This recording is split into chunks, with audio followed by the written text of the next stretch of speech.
It's the Jack and Nick Horror Show. Have you ever felt like the hard times of your life will never end? Yes, every day. Every day. That's what that crushing pain in my chest is. Yep. Anxiety. The thing that you should tell your kids is stay this age forever. Yeah. Growing up is a pain and obviously the wrong move. Yep. Moronic children. If you have a daughter and she's pushing around a cart with a little toy baby in it, tell her to stop immediately. It's just not going to be far. Yeah. It's bad choice. We're doing horror stuff. Yeah. Hi. So, tonight show we're going to be talking about Killer Klowns from Outer Space as our movie of the week. Yeah. Right? Yes. Classic horror. We are. Everybody knows it. We're also going to catch up with some stuff that Nick and I have been seeing and things and stuff. That's what we got planned for you today. Sounds like we don't have a plan, but we have a plan. No, we definitely have a plan because we're only doing one thing. Apologize for no listener participation question this week, but, the hardships of life have forever kept us down. That's why there's been a month in between episodes yet again. Yeah. But before we start, big movie at the weekend theater last week, right? For horror? You want to talk about it? Do you see it? Did you see Get Out? I did see it. I saw Get Out. Okay. What was your impression of the movie Get Out? Did you enjoy it a lot, or?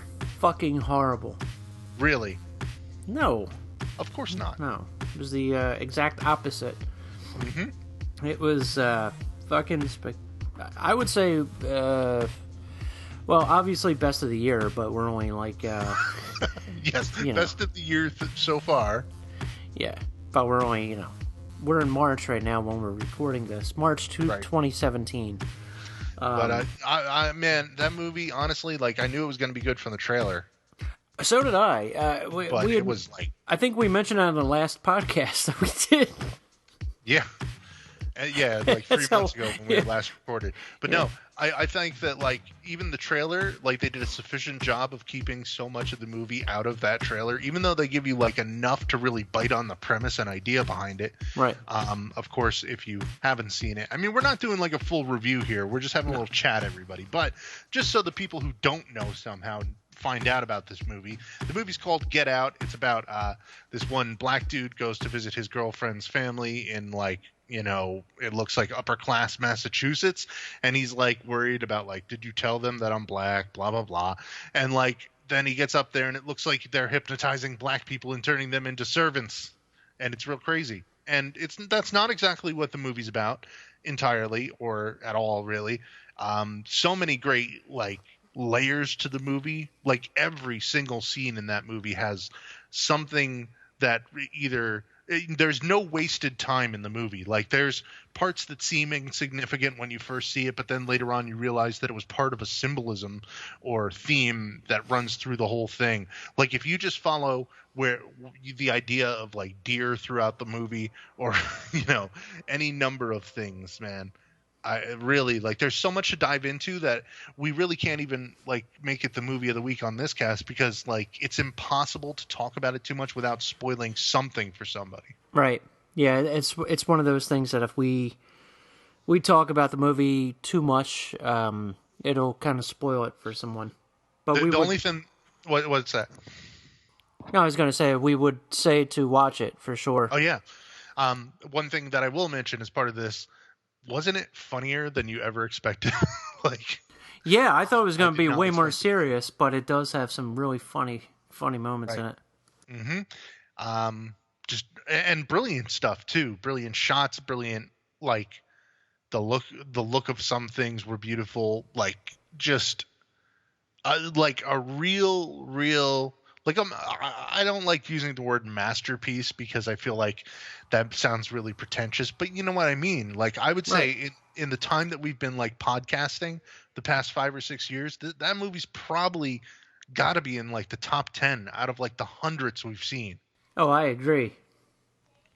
Completely. It was it has so many layers to it, and there's a lot to it. That's all I'm going to say. I really don't want to spoil it. So there you go. Just go see it.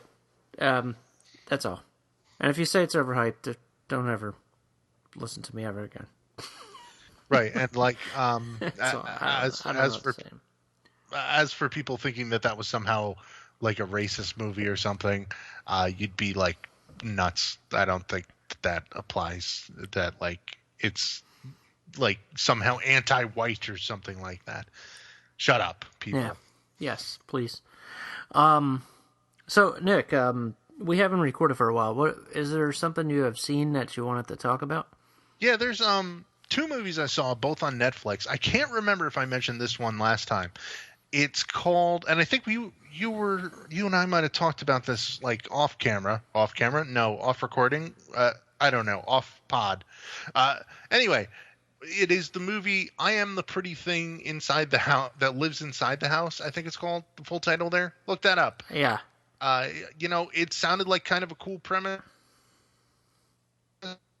maybe movie that seemed kind of like art house or pretentious, and I decided it was really pretentious, and I didn't like it that much. I found out as I was watching it, I was so bored, I was looking it up on Wikipedia, and it was made by the son of Anthony Perkins, Osgood Perkins, I think his name is. Mm-hmm. Yeah, he did. He worked with Girl in the Photographs. Oh, yeah. And That's right. He's got what is it? February, also known as The Black Coat's Daughter, coming. Right. It's available now in the UK or something. I give up. Right. I give up with releases of movies anymore. I don't know what's very coming out when it's coming out. It's coming out This Guy's Barbecue on Sunday, and then You'll be lucky if you catch it. It's and then coming on iTunes. Yeah. And then when you go buy it, it's on Netflix. That's what happens. You were stupid to pay money for it when you could have paid less money for it. But you always find that out after the fact. Same thing with video games. Don't buy new video games anymore, because 2 weeks after they come out, they're down like $20 in price.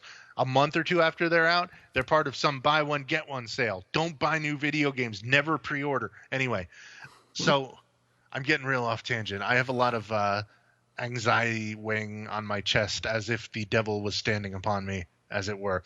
But anyway, so we're talking about this movie. It was really long, and it was very slow, and it felt like there was going to be a big payoff at the end, and then there wasn't one. And I was kind of like surprised by that. I mean, I'm not spoiling it for you at all by saying that. I'm saving your time, trust me. The only thing that I can say was good about the movie was it was supposed to be more like an older movie, like something from the 60s.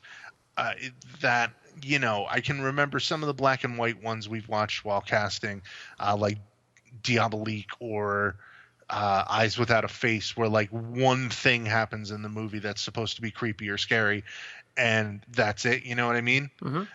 And I actually kind of liked it more after I saw it, but when I like realized that that's probably what they were going for, and I didn't get that until like after the movie was over. I was like, oh, I think that this is, looking at the deliberate pacing and stuff, this was probably all deliberately done to feel like a movie from that time period. I liked it a little bit more when I realized that, like, oh, I guess the problem was me.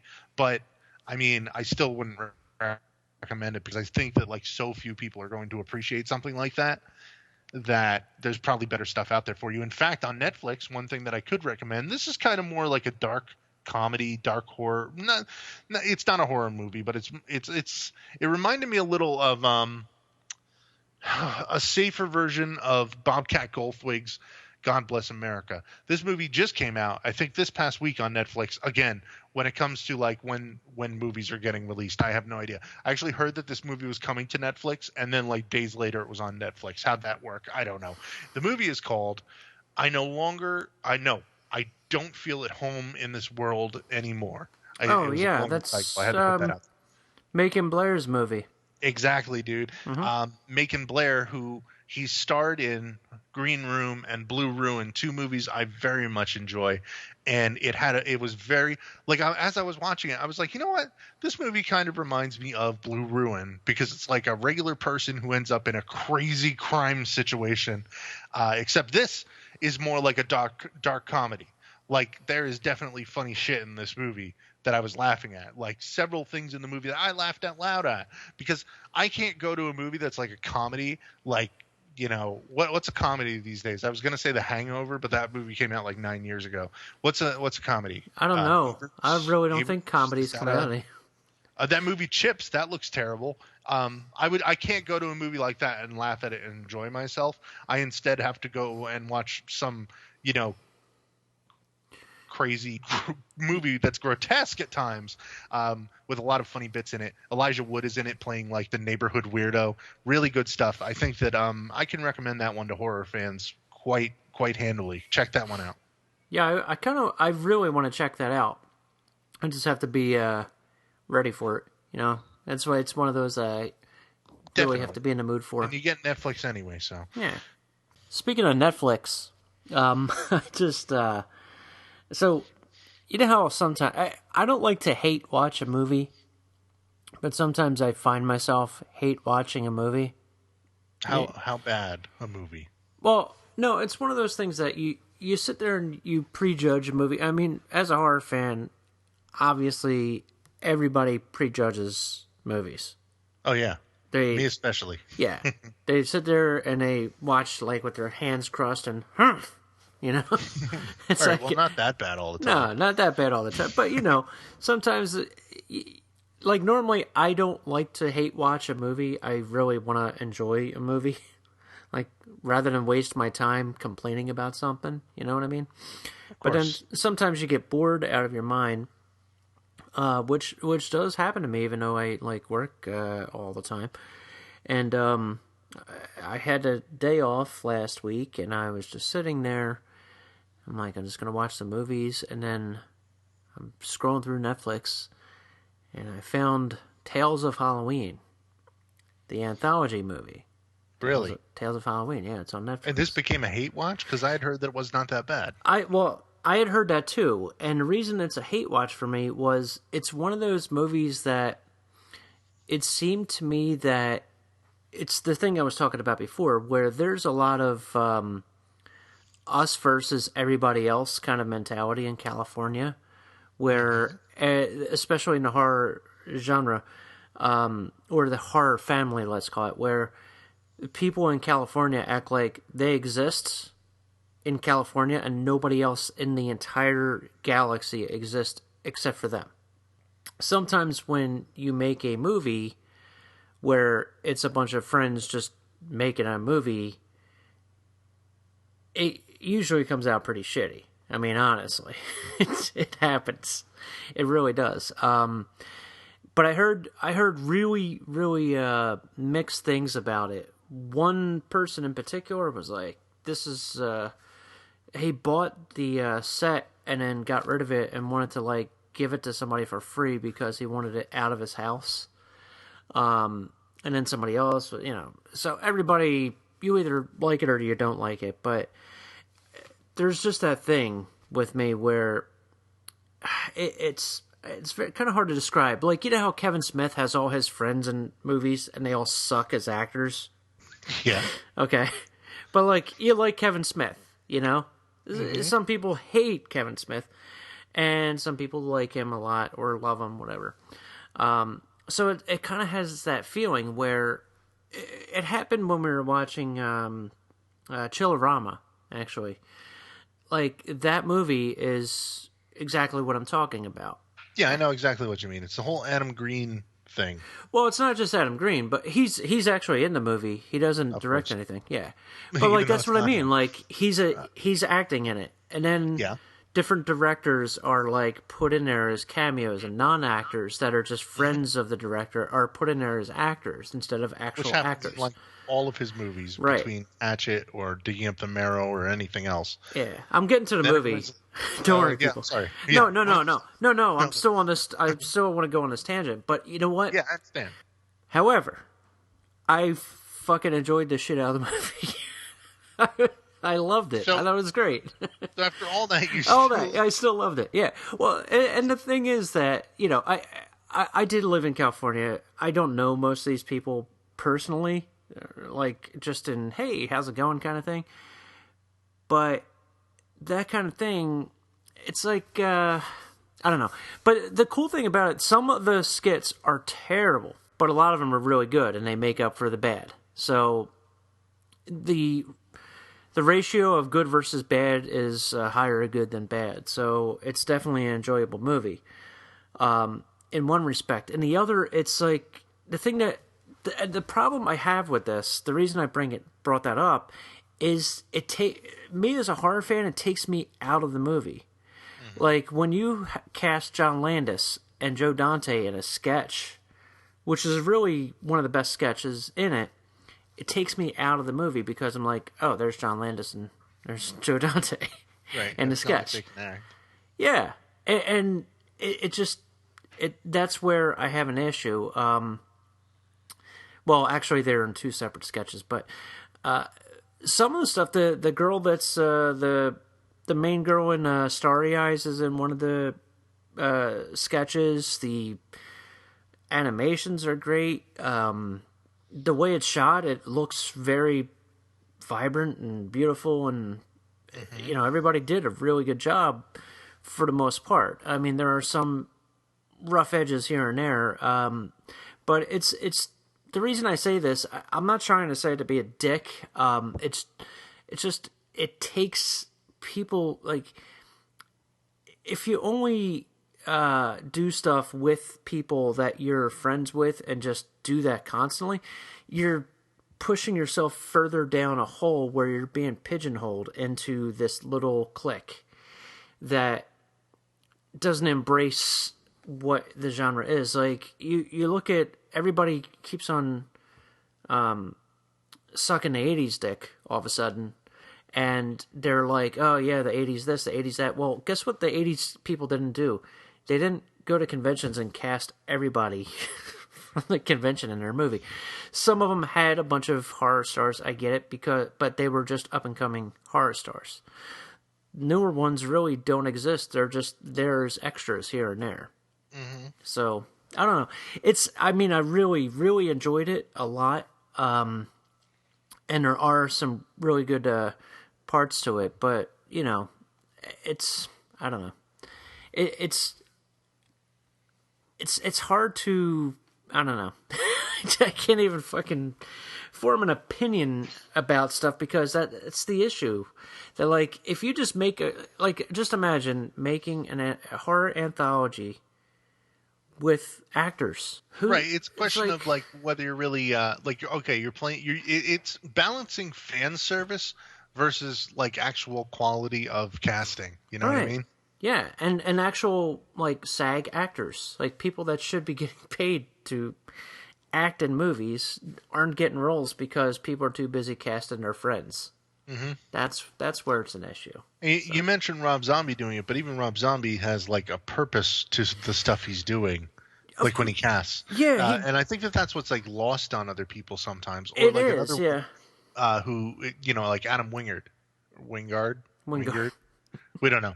Anyway, yeah, like, if you look at, like, his movies, it's the same type of thing where, like, he uses a lot of the same cast from here to there, but it's not without purpose, right? Or he has a purpose, vision of intent, or intent of vision. I don't know how you would phrase that, but you know what I mean. Oh yeah, but I mean, and I understand they're actors and they need to get paid just like everybody else. I wholeheartedly agree, but actually use them for a purpose, like you're saying. Because how many movies have you seen? Well, or just look at the poster or whatever, and it's like starring this one and this one and this one, and then they're in it for like 5 seconds because they've read the script and they were like, "Nah, I ain't fucking doing this." But you're gonna pay me $1,000 to show up for like a minute, Right. And then they get top billing on the movie. That's kind of what I wanted to do with the movie I shot, which will be up on Vimeo sometime soon. I'm not plugging myself here. Oh, really? But, like, yeah. Speaking of things that are released 11 years after. Yeah, 11 years after, but they were supposed to. We know what happened with that. The whole entire, obviously, yeah. That's a long story. That's a long story.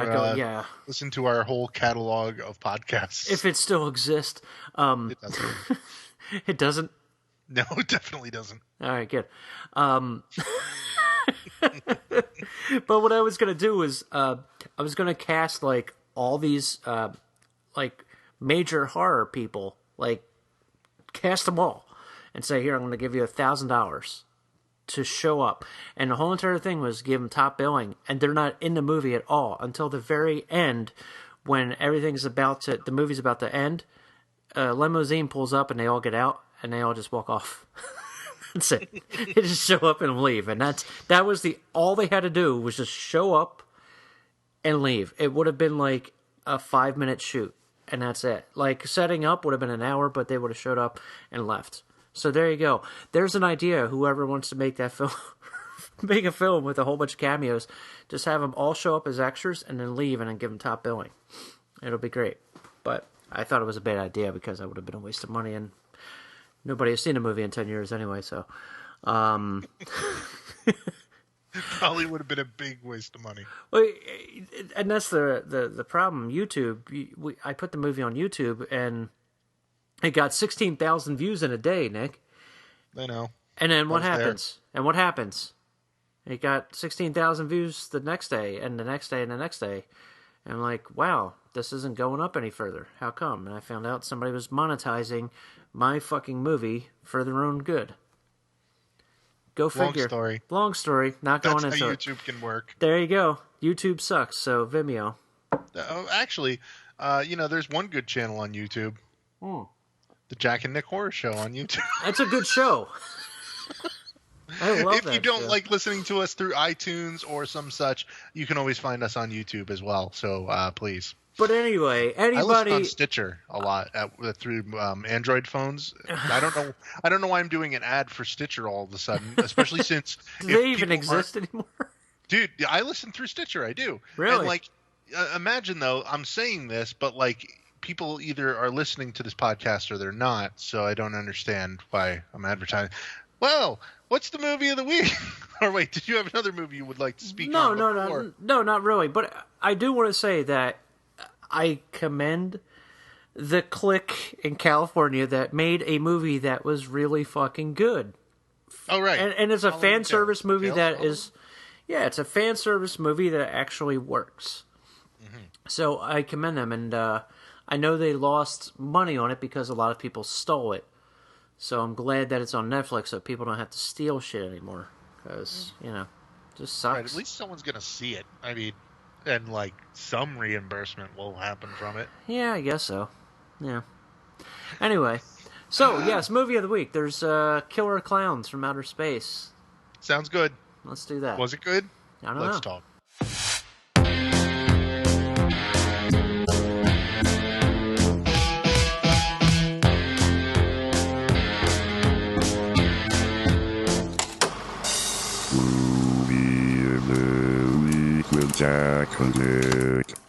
Killer Klowns from Outer Space, a 1988 monster movie, alien movie. I guess it's kind of both.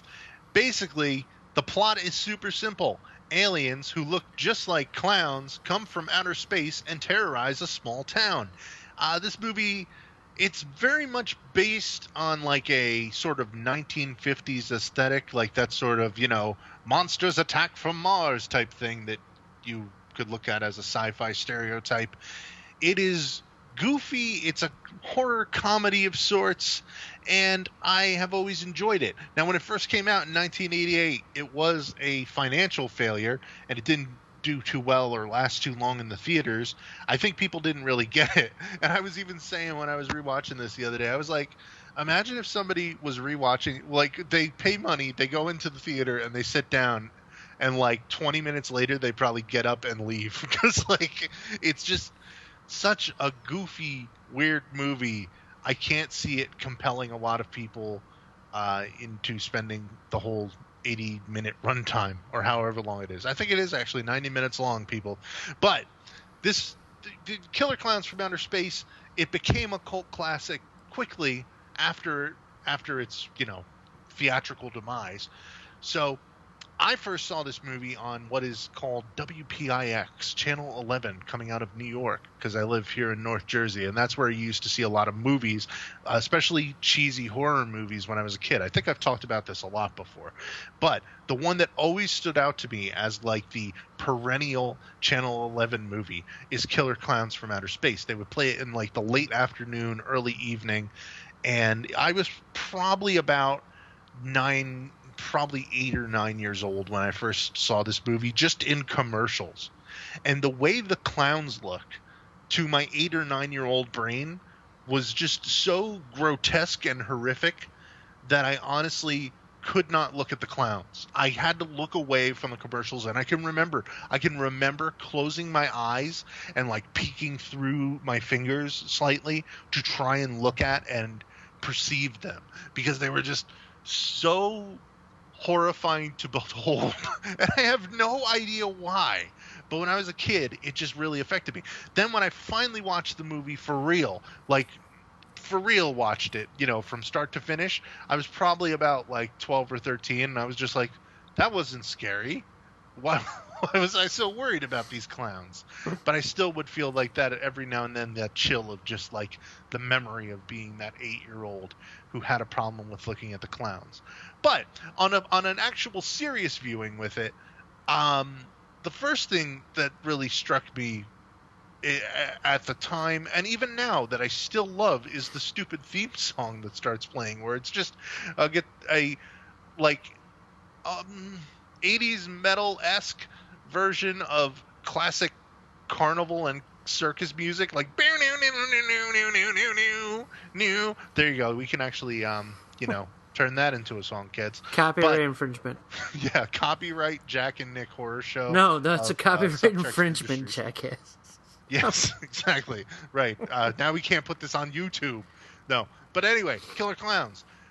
The storyline is super simple. The movie gets going like right away. They don't really take even a second to get going with it. It just is like, clowns are here. They're going to fuck up your shit and kill your kids and turn you into cotton candy with popcorn guns. And that's it. Man, what a movie. Without going into specific scene by scene yet, Jack, why don't you tell me about what you think of Killer Klowns from Outer Space? What's your story behind it? Well, the funny thing is that listening to what you were just saying, how you saw it, where it was on cable, late afternoon, early evening, it was the same for me. Every time I'd come home from school, I wasn't 8 or 9. I'm much, much older than you. I would come home and I'd see this movie, and it was either this or Once Bitten that were on around the same time. And they both have the same themes with like the two friends that are ice cream truck drivers. But it's one of those movies that at the time I didn't see the whole movie. I would see it in bits.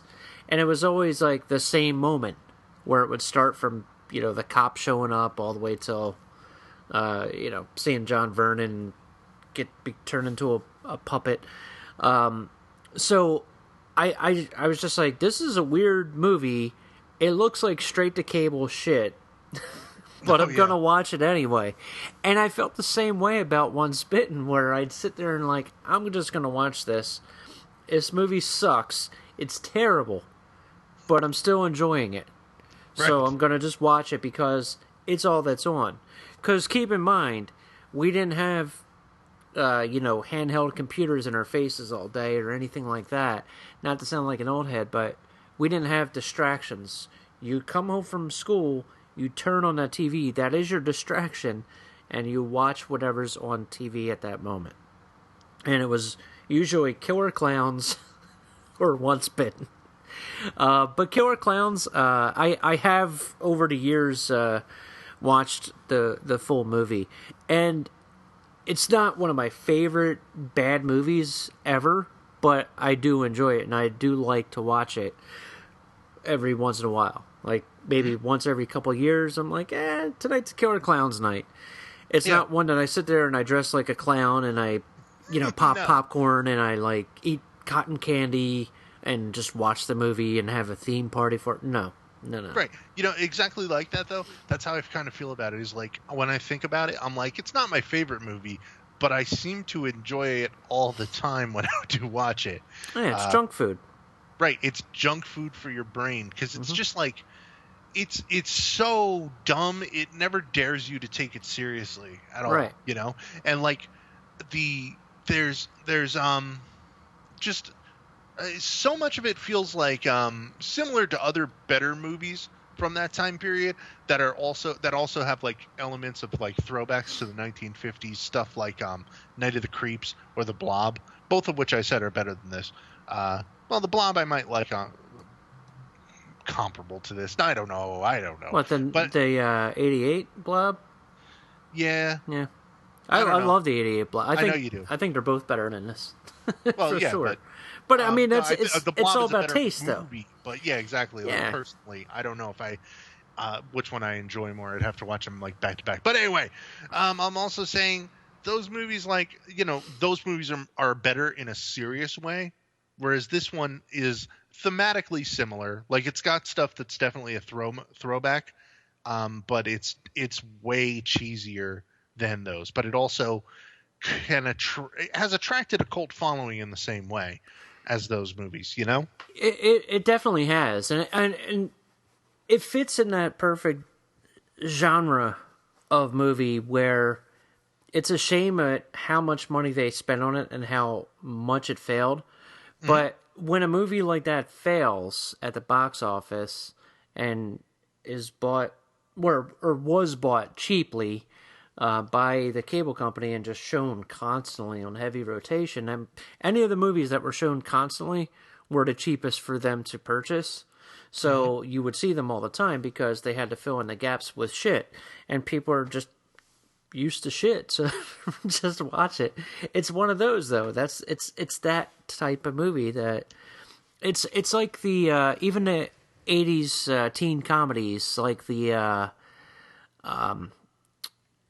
for every Porky's you'd get like what is it? Hamburgers or whatever it is. Yeah, or Fraternity Vacation or something like that, where it's like they're junk, but you're gonna watch them. You're gonna watch Spring Break. You're gonna watch that. And I'm not talking about the one with James Franco. I'm talking about the Spring Break movie with the kid from Spencer or whatever it was. Directed by Sean Cunningham, so ties to horror. But I really, really enjoy watching the movie now. Like, it's one of those that it's the perfect weekend afternoon movie. Yeah, exactly. A weekend rainy afternoon movie. One of the things that makes it really watchable too is that, like, it plays out like sketches almost. It really does. Yeah, like the knock my block off thing and. Right. Like, every scene is just like, okay, now the clowns are going to show up at a fast food place. Now the clowns are going to show up at a bunch of old people are going to watch them have a shadow puppet thing, and then the shadow puppet's going to eat them. That sort of thing. One thing after another. You know what it is, Nick? I know, and you're going to agree 100% with this, I hope. Because now you're probably not, because I built it up. It is the part 2 forward Police Academy of the horror genre. It absolutely... Yeah, no, I absolutely agree with you. Because Police Academy 2 on is the same shit. Where it's like set piece with this character and little sketch and... Right. Yep. Hightower running down the street with no pants on, that sort of thing. Hightower never ran down the street. I made shit up, okay? I made shit up that people out there listening might be like, that happened in a movie, sounds like it. And then they're going to watch all the police academies, and you know what they're going to do? They're going to troll you online, and they're going to say, "Yay, man, Hightower never ran down the street in his boxers." I don't know what you're talking about. Come find me on Twitter at New Jersey Nick so I can block you. You can find me on Twitter, but I haven't used Twitter in about 3 months. Really? Sad. Yeah, I'm not going into a Twitter rant. Please, yes, no. I'm not. But anyway, yeah, I think that makes the movie more digestible, though. Is that, like, instead of like where another movie might harp on something for too long, this movie's like just like scene of goofy shit after scene of goofy shit with a plot that sort of runs through it, and it is a simple horror movie plot from the 80s that feels like any other movie from that time period. Like, it could have been from a Jason or a Freddy. Like, the cops play a minor role and are like, "Oh, we don't believe you," and then later on they have reason to believe them, but they also had a history with this bad kid in town. It's all stuff you've seen from other movies, all smashed together in one dumb, enjoyable movie. And you were saying about like the money spent on this movie. Yeah, the costumes are just ridiculous looking for what they were. I mean, they're killer clowns. Like they could have just been like people wearing grease paint, Yeah. And instead they look like caricatures of clowns given life. And it's also such a stupid idea that like clowns came, or aliens came to this planet and they just so happen to look like clowns. Now it's almost like, is there a Prometheus prequel somewhere to this where they once came to Earth and created clowns, just sort of by proxy? And like the reason we have clowns is because these aliens have visited us before? I don't know. No one knows. But I hope that there's no part of the story like that. And that's kind of like the thing with the movie too. You don't have to think about this movie at all beyond how stupid it is and just watching it. It's another one of those perfect background movies, like if you're cleaning up the house. Right. It's perfect to have on, like you can watch it, or watch a part of it, and then come back to it, and you really didn't miss much. Mm-hmm. And, I mean, it's not something that, like, I would say, like, particularly holds...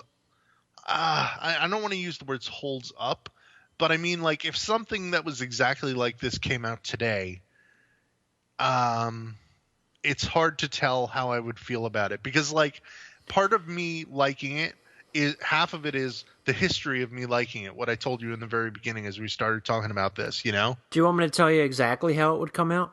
I can reenact the scene for you for Killer Klowns 2017. You want to hear it? Okay.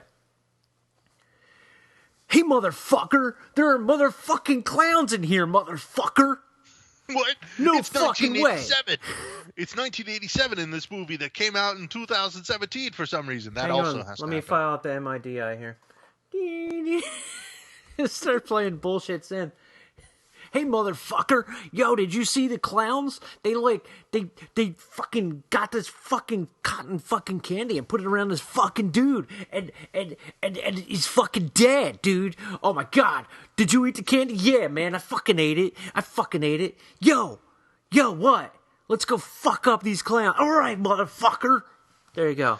And that would also, for one scene, Malcolm McDowell was in it, and therefore on the box, it's like him, like 3/4 of the box is just him, like looking like confused and aghast, and there's like pictures of clowns behind him. That's the box. You know what I can't wait for, Nick?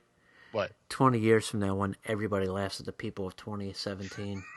They're gonna like, look at these losers. Dude, they won't be making movies anymore because everybody fucked it up so bad. So anyway, sorry for all the F-bombs. One thing I got to... Oh, yeah, write well, to no, us. that was 2017's fault. But I forgot what I was going to say at all. Killer clowns are a thing that we're talking about. Where was I going with this, like, conversation? I don't know. You know what's coming out in 2018 that I don't want to see at all? What's Killer Klowns 2? Killer Clowns... The return of the Killer Clowns from It's going to work out just like the new Death Race and Samurai Cop 2. It's going to work out just like that. You know it. Yeah, any movie that is a sequel to a movie that is more than 5 years old, you've gone too far. You know what? You don't need it. You know what I have right now, and I still haven't watched it because I'm terrified? What? So I have Deadly Prey and I have Deadliest Prey. And I haven't watched Deadliest Prey because... I'm afraid it's going to suck. I heard that one was actually better than the other ones that you just mentioned, like Samurai Cop 2 and the other one, Death Ray. Oh my god, I watched that that's also on Netflix, children. Did you watch Samurai Cop 2, by the way? No, I didn't. Is it on Netflix? No. I probably would watch it because I'm an idiot who doesn't know how to spend his time well. I have the Blu-ray. I might just send it to you. Oh my god. I'll pay postage to get it out of my house. It's that bad, dude. I'm not going into it. It's bad. Avoid Samurai Cop 2. So what else is there? The cool thing about Killer Klowns 2 is it is a Corman produced movie, right? I'm pretty sure. No, I don't. Did he produce it? I have no idea. It came out on his label on DVD when I purchased it originally. Mm-hmm. But I think I'm pretty fucking sure it is. I mean, even the cast is really good for this movie too, because you have the veteran John Vernon, being a dickhead. He has John Vernon's voice. I could listen to that man just read. Well, I can't listen to him do anything anymore because he's dead. But I could listen to him read the dictionary, and I would be like, I would be calm, unlike I am right now. I'd be like, it's John Vernon's voice. Not that I'm like gay for John Vernon, but he's got that voice that's very straightforward. Anyway, it's really good. But what is it? Suzanne Snyder from like Weird Science, Return of the Living Dead 2, whole bunch of stuff. She's good as the girlfriend. The other dude I think was Paul the wine guy from Friends. I think that's the cop. Mm-hmm. But yeah, I mean, Nick, have you ever seen One Spittin'? No, I don't think so. Jim Carrey? Never? No, I definitely haven't. I know what you're talking about now, and I haven't seen it. Oh my god, dude! It's actually quite enjoyable. It was more enjoyable back then than it is now. Mm-hmm. It's what's his name's one of his like last movies from Blazing Saddles. I can't remember his name. But it's serviceable. Right. It's one of the, and that's what this is. It's like one of those that's like, it's not even funny. Like, I don't watch Killer Klowns and laugh my ass off either. Right. I don't laugh my ass off. I kind of maybe grin at it. Right. And at times there are things that I still kind of think of as being like gross or weird. Like, okay, the clowns, if you've never seen this movie, are taking the people that they're abducting and they're like winding them into cotton candy, and it's all like gross looking when they open it up and the bodies are inside. And I mean, like, you look at it now and it's kind of silly, and maybe it's part of me being like the way it was when I was a kid and tried to look at it, in having a bit of an effect on my opinion now. Mm-hmm. But I still think it's kind of weird and gross just to think about. And also, there's one scene in the movie that I think plays as a great horror movie, like a little sketch in the movie that where like, okay, there's let me set you the scene, kids. It's a fast food place in the 80s called Big Top Burger, and the clowns are attracted to it because it looks like their ship, which of course looks like a Big Top circus. And there's like a family there, they're eating, and the mother's like talking to their kid who like looks all grumpy. Sit still, be quiet, and eat your food. And I thought it was really funny because I was like, wow, in the 80s, you would get told to sit still even if you were sitting still. Like, nowadays, people don't even discipline their children. They're free-range kids. But all right, so this kid is like all grumpy with their hamburger and they're not eating it, and they look out the window and there's a killer clown from outer space, but he's being all friendly to the kid, and for some reason this kid is not horrified by the clown as every other kid is in the world. Maybe it was, some sort of mental deficiency or something that caused them to not develop fear properly. But anyway, they should have been afraid and they weren't. And like they're waving, and then I think he's like making like a balloon animal, and he's like waves to her like, come on, come outside, and she gets up and she's like ready to trot on outside, and her mother's like, why aren't you sitting still? Get back in your chair. And like that moment was just like, wow, that is actually kind of scary. Like, even if you remove it from the context of the movie, you should never trust a clown. I'm sorry if anyone listening is a clown on a daily basis, or even a monthly or sporadic basis, but you're a weirdo. Like, people who are clowns are weirdos. There are two types of clowns. You know how, like, in a movie they always say, like, nobody ever says there's two types of people in the world? I'll say this. There's two types of clowns in the world. The people who are like, I just want to bring joy to the faces of children, and they go to hospitals and they go to IHOP and they make balloon animals and all that. They study clowning. They learn about being mimes. They do the whole deal. But what they don't have is the level of self-awareness that any rational person has that makes them look at themselves and go, but if I study all of this and do all of this, I'd be a clown. And clowns are horrible, you know? That's what makes a clown a clown. The other half of what makes a clown is they're a pedo, they're a serial killer, they're something terrible. There is something wrong and broken with anyone who becomes a clown, but there are two types of clowns. People who have good intentions but no self-awareness, and people who have plenty self-awareness and only bad intentions. Prove me wrong. I'm not going to do that. Can you think of a third type of clown? The juggalo. Ooh. There are three types of clowns. You know what? You're right. Well, no, I think the juggalo, in a way, fits into the first category. Juggalo is not a clown. Juggalo is like a gang member. Oh, like no. We have juggalos who listen to the show. Please. But I'm not disparaging them. It's the Southern Poverty. No, you are, because the Southern Poverty Law Center came up with that, and like the Insane Clown Posse like fought them in court and shit. I know about this only because I found out about it. I don't know shit about it. I really don't know shit about the I found out we had listeners who were juggalos, so I felt bad for them, so I looked it up. Okay, that's okay. The only reason I know anything about this. You can be whatever you want to be. I mean, I'm not a juggalo. You are. I know you are. No, I am not. Why do you say that? Like, do you hear that, juggalos? Nick said it like it's a bad thing. Like, go after Nick. Part of the gang or... No, I don't. No thanks. Whatever is your thing, cool. Well, clowns in general, no thanks. But there is a third. Yeah. What's the third? Oh, juggalo. Juggalo is a third clown then.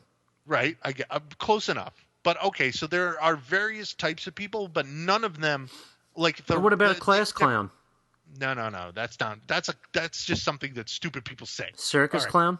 Circus clown is probably the first type of clown, but I feel like we're going way too into. What about alien clowns? Beat this thing to death. No, you know what the other type of clown is someone who's forced to be a clown because they went and they signed up for it and they really don't want to be a clown. They suck. But because like, dude, you could have gone anywhere. You didn't have to go and be a clown. Like, go to Target, okay? But what if the clown is wearing a crown? Crown clown? King of the clowns. Now that is only an evil clown. You see? There's a fork in the clowns. No, it's like you take clowns, and there's always going to be something that is a negative about them. You know what fucking annoys me about clowns? What's that? Is people that are all terrified of clowns all of a sudden. They're all of a sudden. I mean, I definitely know people who've acted like they're terrified of clowns but they're not. But no one is actually afraid of clowns. No. Like, you should be. If you see a clown in the, here's the deal, and if it's like not some idiot that's just trying to fit in with a whole bunch of other idiots doing it.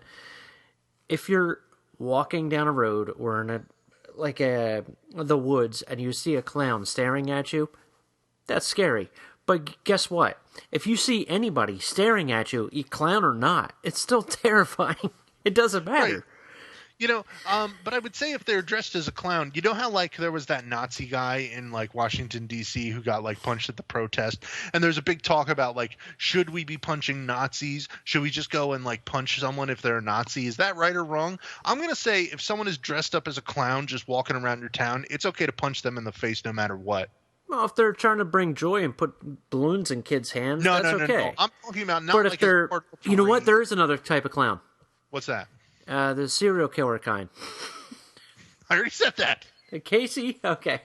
All right. You know the ones that like are like I keep talking about this, even though it happened like 5 years ago. This weekend, in fact, at Monster Mania Con, like 5 years ago in New Jersey. Oh yeah. The guy who was like, "Hey, he's there all the time." Like John Wayne Gacy. I didn't get to go again this year, but go ahead. Yeah, me neither, because I had no money. Me neither. But that's life. Yeah, the hardships. Remember? Yeah. That's the theme of the show. It's the theme of the show, yes. The devil standing upon my chest. This is what happens. You have hardly a job and all the time in the world to go spend all your fucking money at Monster Mania. Cool. What happens when you buy a house? You have no money, but you work a lot more. Yeah. Also kids. Same result. Kids. So, killer clowns, I mean, like, clowns. Man, killer clowns from outer space. What an enjoyable movie. I will say the one thing that made this maybe the worst Rodeo clowns. There are No. rodeo clowns God too. damn it! They're the same as the first category clown because they have like good intentions but no self-awareness. Anyway, Okay. so the thing I'm talking about is this viewing was one of the worst viewings of this movie that I've ever had. Now, I have this movie on DVD, Killer Klowns from Outer Space. I think I got it when DVDs were first printed or something. Because it is no, in fact I bought it for $5 at Walmart. I know that. Keep talking. I'm gonna get my DVD. But you guys stay here and hear the story. Who's here if not you? What do? I don't know how a show works. So anyway, Killer Klowns, the DVD. It doesn't look good on my TV. I'm trying to find my Killer Clowns. Did you hear what I said? You son of a bitch! All right. Killer Klowns does not look good on my TV. I'm saying it loud so you can hear me. Okay, so here it is. I found my Killer Clowns. Did you hear what I said? I missed everything. I said it doesn't look good on my TV, the DVD. I got the Blu-ray. Well, I'm not actually- talking about the Blu-ray. I'm talking about the DVD that was pressed in like 2002 or something, and it looks like garbage on my TV. And I mean, it looks like garbage in a way that is a detriment to the film itself. It makes it look like it looks like it has like extra cheese, if that makes sense. It just makes everything look that much faker. And it's one of the reasons that, like, you know, outside of seeing this like if you saw this in a movie theater, I'm sure it'd look golden. But seeing it on like a nice flat screen TV is actually something that kind of hurts the movie, in my opinion. Well, But that's you say the the Blu-ray same. is okay. I haven't watched the Blu-ray. I actually watched. I had the DVD, which was put out by Corman's company when they were releasing like The Man with X-Ray Eyes and shit. Mm-hmm. But I sold the DVD when I got the Blu-ray. Like, I sold it to, like, one of those movie stop places to get credit to buy more movies, because that's exactly what I need. Right. You have a problem. I do, but at least it's an enjoyable one. I get some joy out of it. The Blu-ray I haven't opened yet, but I watched Killer Klowns, because what I did with my DVDs I was getting rid of was put a lot of them on my computer for Apple TV, because I stream a lot of stuff through the Apple TV, and that's how I watched Killer Klowns this time. So, that being said, though, Nick, like, whenever you watch a movie that is like a Blu-ray or anything of something from years back, sometimes it's not a good idea to do that. Yeah. Because the movie looks worse, better. Yeah, exactly. Like, the better they make it, the worse it looks. And, like, that's true of especially of movies from, like, the mid 90s to the mid 00s. The CGI from that era looks absolutely atrocious on so many Blu-rays. I can't even stand it. But, yeah. My DVD is so old it actually had Easter eggs that I found while I was like flipping through stuff on there. So, and Easter eggs, they don't put those on DVDs anymore, son. I just found out that my Blu-ray has commentary on it, which I should have watched for the show. With the Chiodo brothers? I've actually Yeah. watched that. I've actually watched one with the commentary. I don't know if it was like the one I have or somebody else's, but I actually watched it with the commentary once and I No kidding. enjoyed it. So Yeah, they have 5 featurettes with them and 2 deleted scenes with commentary, bloopers, right. trailer, I remember- and more. I remember some deleted scene where like Can you imagine how great this movie would have been had it been rated R back then? Like, I mean, it's still now, good, would that but make it better, or would that make it I like think 1988 too R. serious? No, I think 1988 hard R would have been. This was 88, right, or 89? Yeah. You know what? You're absolutely right, because then you would have been able to have the scenes where, like, not only do they open up the cotton candy and there's a person inside, but they're pulling out their guts and ripping off their face too. Yeah, pulling the head off. Yeah, and That's like, it. yeah, Suzanne Snyder would have showed her boobies or something would have happened. Not that you need to see all that, but I'm just saying that you would Right. see something like that. Or, though, you could have slid into the territory where, like, other than the gratuitous nudity and violence, which always help, there's the possibility that, like, well, now this movie's rated R, it's going to have a smaller budget, and it's got to be more serious because it's got to play for an adult audience, you know? So it could have gone either way. But, you know that for a fact that the clowns would have showed up to some girl taking a shower. Right. And, they would have made a balloon animal come up through the pipes. 5-minute scene with a girl showering until she turns into cotton candy. Right. This is the way it would happen. In fact, look at Jack Frost. It would have been much like that, probably. It could have been like Jack Frost. Yep, you're right about that. Yeah, but like if it were now, we should talk about Jack Frost. Maybe for our Christmas episode, which will be 2 episodes from this one. Right. Next episode is due in probably June, by the rate we're going. And then the next one after that would be the year-ender Christmas episode. Yeah. Probably. I'd really like to do at least 12 episodes this year, but I have no idea.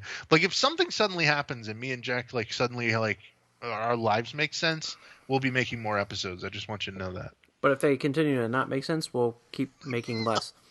Right. We'll just do, like, intros, and it'll be to be continued. Oh my god. Or this time we'll be like, we had a movie of the week, but we decided we're not going to have time to watch it this time. So, Nick, did you watch anything? Yep, I watched myself hitting stop. Right. Good night. Good night. I watched some gross bugs on the ground. That was disgusting. There was some roadkill on the way home. It was grotesque. The special effects on that roadkill were an A+.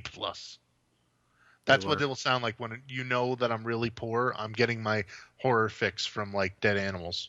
Yeah. And then when that happens, you should worry about me. There will be a problem for old Nick. He's so poor. He's looking at dead animals instead of movies. Oh, that's horrible. Why do I even laugh at that? That was madness laughter. You know that? I'm laughing and yawning at the same time. Wow. Yeah. Because even in moments of enjoyment, you're thinking about how much better it would be if you were just sleeping or dead. Sleeping. Yeah. Yeah. So that's life. Yeah. I mean, Jack, yes. Anything else you'd like to talk about before we start moving on to the next episode?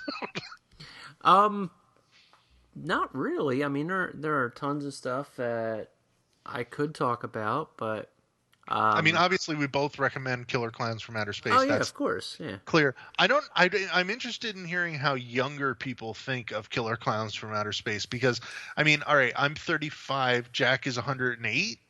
109? No, dude, stop exaggerating. I'm sorry. You said so much more than me. 98. So much older than me. Yeah. No, actually, if you listen back to this episode, you can hear where I laughed when he said he was so much older than me. Because it used to be kind of like, oh, yeah, Jack is so much older than me. I'm 25 and he's like 32. It sounds like crazy when you're 25 that like 32 is like so far off and stuff. But once you're over 30, you're like, oh, you're over 30. So you're almost dead just like me. Like the age difference between us has slowly evaporated over time because I'm sort of catching up to death. There were some people on a previous podcast that would always make fun of age, and they've actually surpassed that age. Right. And they're just a sad sack of depression.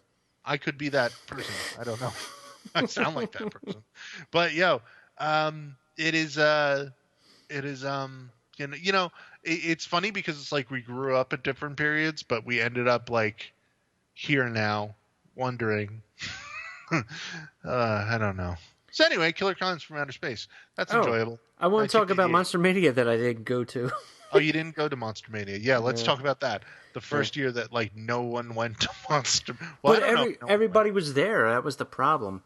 I didn't go. What was it? The last one before this as well, because we went last year, both of us.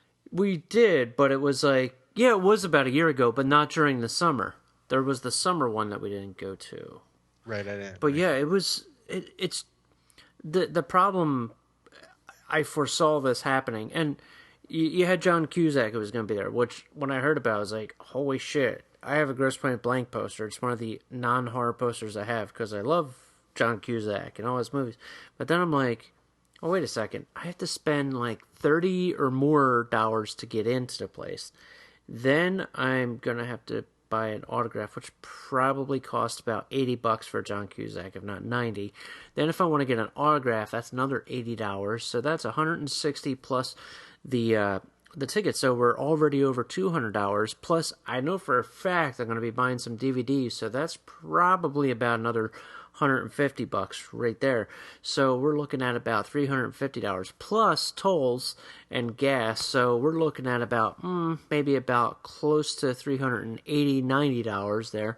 And then you're also talking about food, which will cost you about another $50 total for both breakfast and lunch and possible snacks on the way home, which would put you at about $450 to $60. So you're looking at approximately about $500 because you know you're going to buy that extra DVD. And then when you come home, you're like, oh my God, I had such a good time. Oh my fucking God, I have $500 less in my bank account. And now I have mortgage to pay. Do you do the shit like I do? Like you buy something there and then you forget to watch it for like a year, and then Monster Mania comes back around and you go, "Oh, I bought a fucking thing there last year that I still never watched." Only once in a while. I did that the other day because I actually have a DVD that I bought from Vinegar Syndrome. I don't even remember the name of it anymore. It's still in the Vinegar. Vampire Hookers. I can see it. No, I didn't get that one. No, you got, I know, Raw Force? Raw Force, yes. It's still in the bag from the Vinegar Syndrome bag. You know how they had that cool bag? It's still in it, and it's on my DVD shelf, like tucked in between movies. You know what? Over there. You're right, yeah. I got Pigs from them at that convention. Pigs? Yeah, and I didn't watch Pigs. But the thing is that the ones that I do watch, all the time, like I'll go to one of those VHS PS things or whatever that are like VHS rips that they put on DVD. Yeah. The bootlegs, let's call them what they are. Yeah.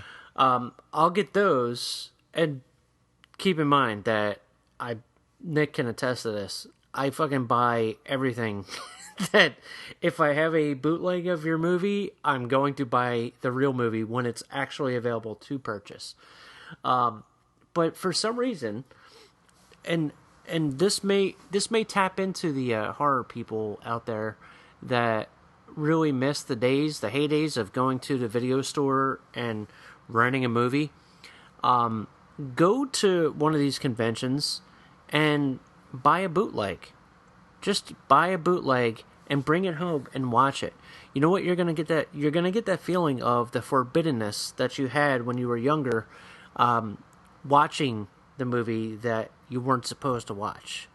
If you went to the video store and you're like, hey mom, I'm going to go watch Pinocchio, or I'm going to go rent Pinocchio, but you rent like Pinocchio's Revenge, instead, then it's the same type of feeling. Like, what is it? Last year I got some of those movies, and one of which was The Lift, which is about a killer elevator.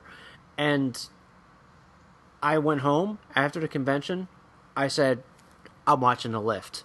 And I watched The Lift, and I enjoyed The Lift thoroughly. Didn't look at my phone or anything, and it's that same feeling. So, to those people that go to conventions, do that.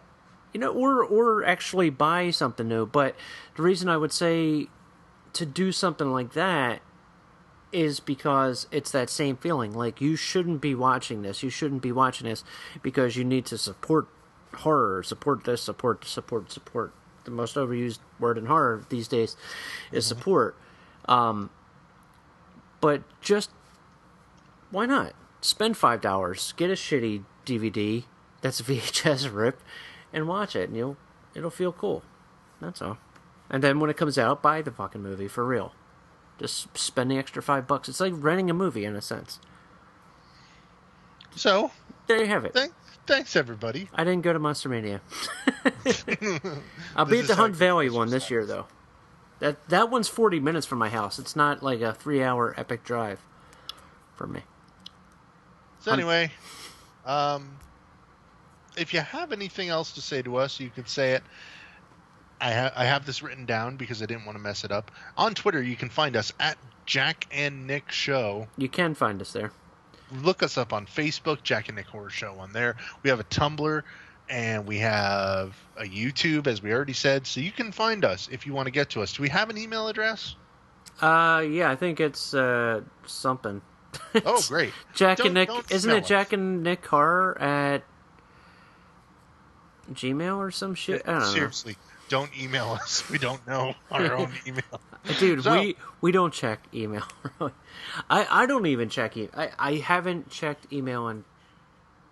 Wait a minute. Yeah, we do have an email. Hang on a second. I'm getting it. Go ahead. Keep talking. Jack and Nick Horror at gmail.com. That's right. Okay. So it's email us. JackandNichhorror at gmail.com.